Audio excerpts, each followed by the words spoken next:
Welcome back class 11th. Today we will discuss about ellipse. आपने parabola के बारे में, सर्किल के बारे में पढ़ लिया, पैराबोला के बारे में पढ़ लिया, कोनिक सेक्शन में कर्व जो आ रहा है दैट इज एलिप्स। बहुत इजी है, ध्यान से देखिए। करना क्या है आपको सबसे पहले तो ये पता करना है कि एलिप्स होता क्या है, ठीक है ना। एलिप्स क्या होता है तो मैं आपको बता दूं, ये जो कर्व बनाया मैंने, देख रहे हैं आप, इस पर आप कहीं पर भी कोई पॉइंट ले लीजिए। ये आपने ले लिया मान लो P1, तो P1 का F1 से डिस्टेंस और P1 का F2 से डिस्टेंस, मीन्स इस पॉइंट का इस कर्व पे कहीं पर भी कोई पॉइंट ले लो, उस पॉइंट से दो फिक्स्ड पॉइंट का डिस्टेंस। तो मैं यहां लिख लूं तो ज्यादा सही लगेगा आपको, P1 F1 plus P1 F2।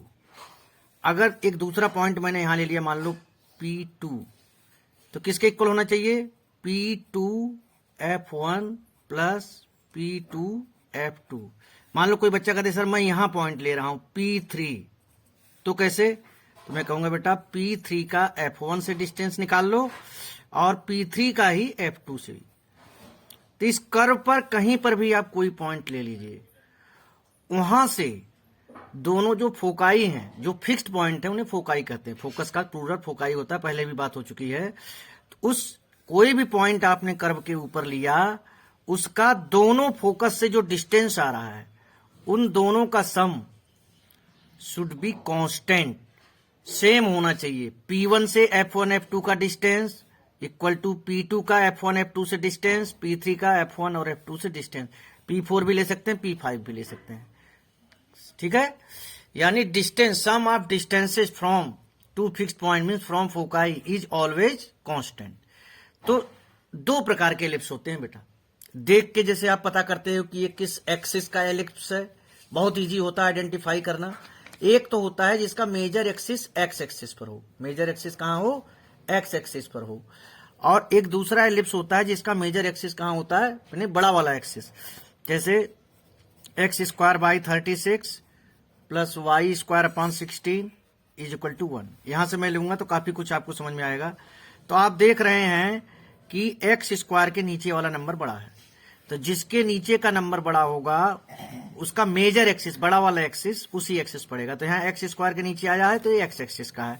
अगर मैं इसे थोड़ा सा स्टैंडर्ड फॉर्म में लिखूं, x square upon a square y square upon B square is equal to 1। तो ए की वैल्यू क्या आ गई? 6, बी की वैल्यू क्या आ गई? 4। तो आप यहां लिख सकते हैं, यहां हो जाएगा 6,0, यहां -6,0, यहां 0,4 और यहां 0,-4। लेकिन एक और एग्जांपल लेते हैं जो वाई एक्सिस का है, जैसे x square by 25 plus Y square upon 100 is equal to 1। यहां आप क्या देख रहे हैं? वाई स्क्वायर के नीचे का नंबर बड़ा है, यानी ये ए स्क्वायर होगा। जो बड़ा होता है उसे हम ए स्क्वायर कहते हैं। क्या कहते हैं? ए स्क्वायर। देखिए यहां पर भी मैंने जब एक्स एक्सिस वाले का लिखा है तो X square Y A square plus Y square upon B square is equal to 1। Condition क्या है? A square is greater than B square. और जब वाई एक्सिस वाला लिखा हूं, बड़ा एक्सिस जब वाई एक्सिस पड़ेगा, तब मैंने क्या लिखा? X square upon B square plus Y square upon a square is equal to 1।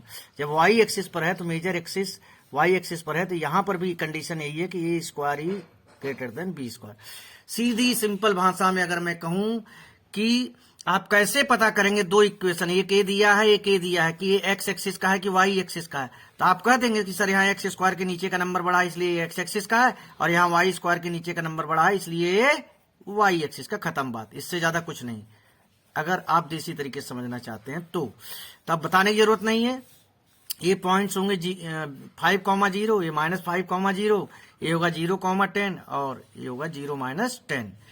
तो बेटा यहां ओरिजिन मान लो इसे मैं, तो 0 से ये जो वर्टेक्स की दूरी होती है, ये तो ए, हम क्या मान लेते हैं? ए।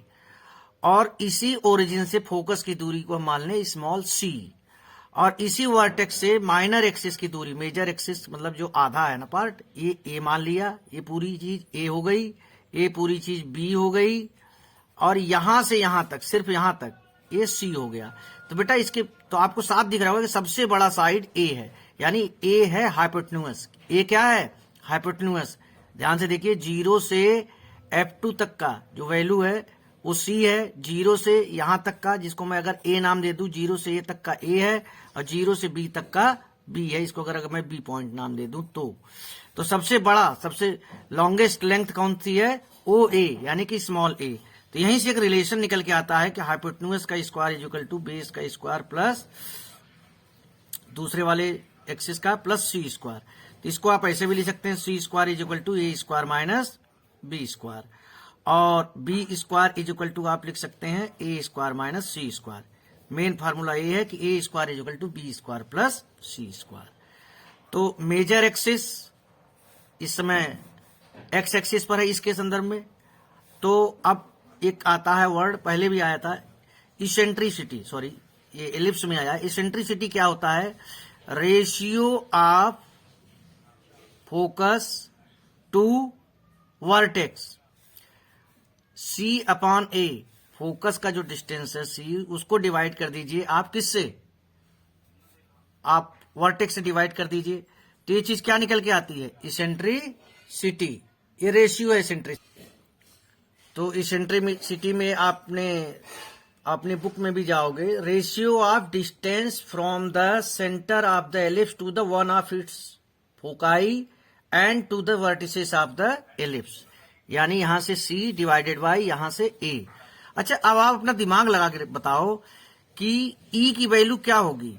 इज इक्वल टू 1 होगी, लेस देन 1 होगी, या ग्रेटर देन 1?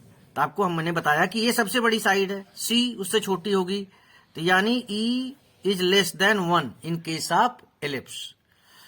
E जो है हमेशा कम होता है, 1 से कम होता है, क्योंकि C की वैल्यू A से कम होती है। खैर, अब हम आगे बढ़ते हैं कि लेंथ ऑफ लेटस रेक्टम। पहले तो लेटस रेक्टम मैं आपको बता दूं क्या होता है। एक ऐसी लाइन जो किसी भी फोकस को टच करते हुए जाए, किसी भी फोकस को टच करते हुए जाए और एलिप्स को दोनों तरफ से टच करे। देखिए, पैराबोला से आप कंपैरिजन कीजिए, काफी बातें समझ में आएंगी। ये लाइन एक्सिस के तो परपेंडिकुलर है, ये जो एक्स एक्सिस है इसके परपेंडिकुलर है, लेकिन पास कहां से कर रही है? फोकस से, और एलिप्स को दोनों जगह टच करती है। तो आपको बताने की जरूरत नहीं कि जो लेंथ यहां है वही ये लेंथ यहां हो जाएगी। अगर यहां पर आप इसकी बात करेंगे, यहां मैंने फोकस नहीं शो किया है, यहां भी फोकस शो कर देता हूं, तो आपका हो जाएगा 0 माइनस C, यहां 0 C। तो कोई भी लाइन जो फोकस से पार कर रही है परपेंडिकुलर टू एक्सिस, यहां लिख दो तो ज्यादा से, ये चीज कहलाती है लेटस रेक्टम, और ये पूरी चीज कहलाती है लेंथ ऑफ लेटस रेक्टम। तो लेंथ ऑफ लेटस रेक्टम दोनों टाइप, देखिए जो मैंने एलिप्स का रिलेशन बताया है या ABC का जो रिलेशन बताया है, दोनों टाइप के एलिप्स के लिए सेम है, अलग अलग नहीं है, चाहे एक्स एक्सिस वाला हो चाहे y. Length of latus rectum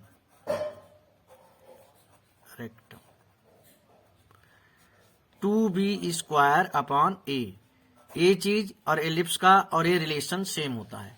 कुछ चीजें आपको याद रखनी होंगी कि इसका वर्टेक्स जो होगा ओरिजिन होगा। अब सवाल उठता है यहां पर, दो ही चीजों का होता है, फोकाई एंड वर्टिसेस, इन्हीं से हम आइडेंटिफाई करते हैं। तो ये जो एक्स एक्सिस वाला है इसका क्या होगा? जिसमें एक्स के नीचे वाला नंबर, इसका फोकाई जो होगा आपका वो इस फॉर्म में होता है, प्लस माइनस C, 0, और वर्टिसेस क्या होते हैं? Plus minus A, 0। आप समझ रहे होंगे। और वाई एक्सिस मीन्स ये वाली चीज जब होगी तब इसका क्या हो जाएगा? आप डायग्राम से भी कंपैरिजन कीजिए, कहां से आ रहा है? 0 प्लस माइनस C, क्योंकि भाई ऊपर नीचे हो गया ना, और यहां पर हो जाएगा 0 प्लस माइनस A, क्योंकि बड़ा वाला एक्सिस वाई एक्सिस पड़ रहा है, 0 plus minus A। X axis का ये है, ये दो फार्मूले याद रखना, वाई एक्सिस का ये है। अब इसी बात पर जब मैंने बता दिया कि ये मेजर एक्सिस होता है, तो लेंथ ऑफ मेजर एक्सिस क्या होगा? इधर A है, इधर A है, तो लेंथ ऑफ मेजर एक्सिस हो जाएगा 2A and length of minor axis हो जाएगा 2B। मेजर मीन्स बड़ा, दोनों के लिए एक ही है, मेजर एक्सिस और माइनर एक्सिस।